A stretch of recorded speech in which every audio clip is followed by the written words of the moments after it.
Isang mapagpala at magandang araw po sa ating lahat. Ang masasabi ko po sa araw na ito ay isa na namang mahalagang lakad ang ating pupuntahan. Ako po ay tutungo sa tahanan ng ating amang.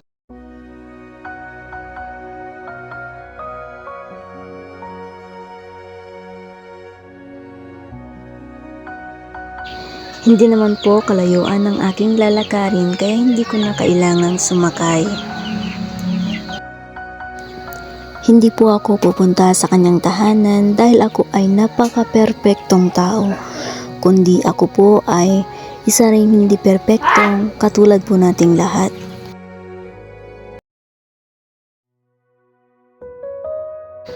Pupunta po ako rito upang mapuy sa ating amang Diyos at magpasalamat na rin dahil ako'y kanyang niligtas.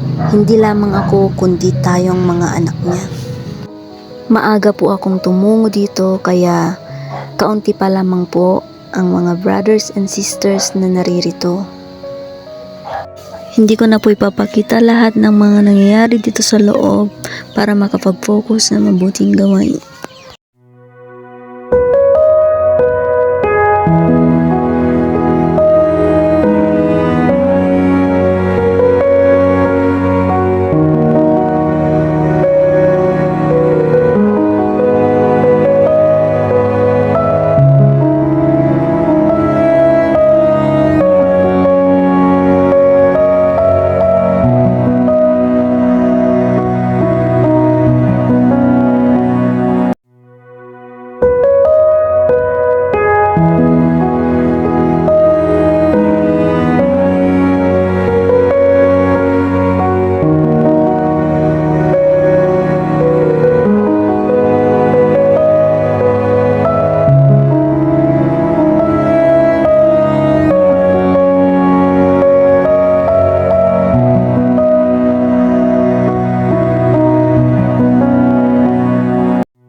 Hanggang dito na lamang po. Salamat sa panonood. God bless.